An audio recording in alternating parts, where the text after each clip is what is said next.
Title: The Danger of Eunuchization. Writer: Tao Xiang. Everyone seems to be smoothly adept at navigating the world, while we are seemingly surrounded by a group of soul eunuchs every day.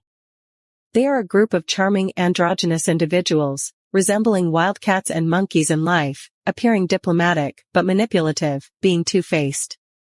Lacking personality, irresponsibly pleasing authority, lacking ethics, resorting to any means to gain profit, lacking ideals, parasitic on society without benefiting the country. The eunuchs of feudal dynasties were derogatorily called castrates not simply because they were castrated, but because their life creed of putting the master at the center and acting servilely was the core of criticism.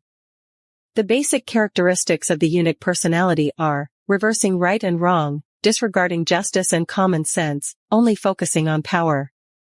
Whoever has the greatest power is considered correct, and whoever is the most ruthless is idolized. The sole mission of the eunuch personality is to serve the master in all things.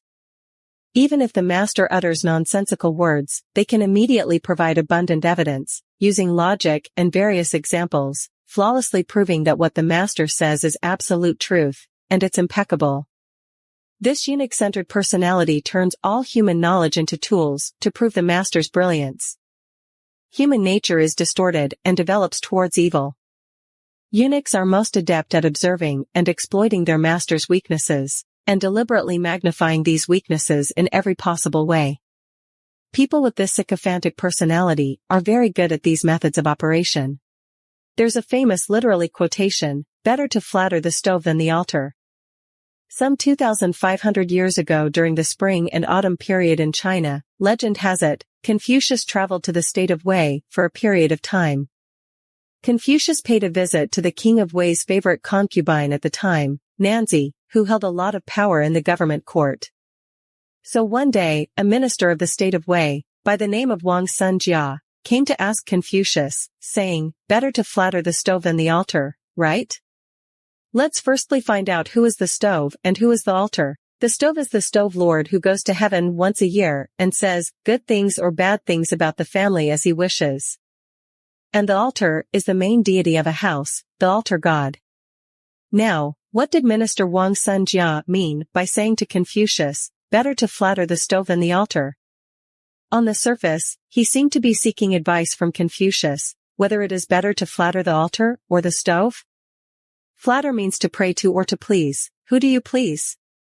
Wang is in fact saying that if you please the main deity of the house all day long, it's better to bribe the stove lord, because the stove lord can speak good words to heaven and bring good fortune to the earth, meaning here, bring good fortune to Confucius. What is the implied meaning here? Wang Sunjia is actually reminding Confucius, you are always dealing with the main deity of the country, like the altar god in a household. You hope to persuade them all day long, you hope they will support you, but they are not really in power.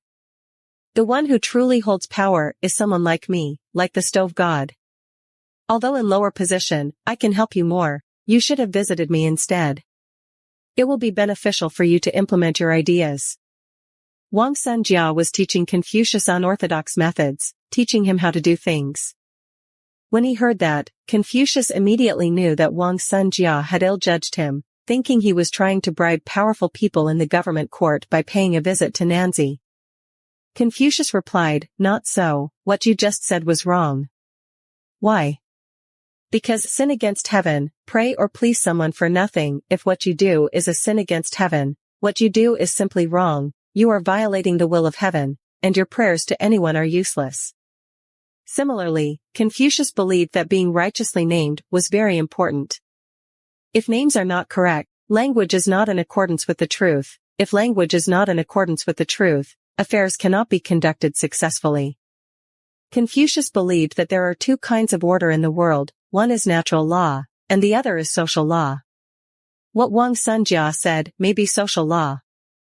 It's like who has the final say here, who I bribe, what I can do. It seems like you can gain short-term benefits. But Confucius believed that what really plays a long-term role must be natural law.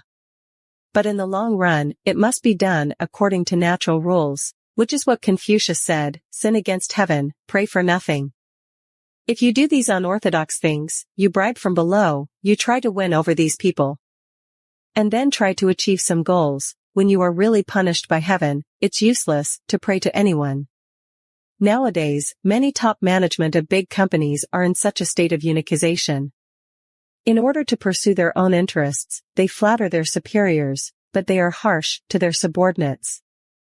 In order to achieve their goals, they forget business ethics, resulting in the loss of market share and customers for the company. The short-term economic benefits gained will eventually lead to the loss of long-term stable development. Eunuchs only do things for themselves, and in the end, they will destroy both the company and themselves. Don't forget, what goes around comes around. Thank you for watching the pick of the world's best thinking channel. I will see you again in the next program.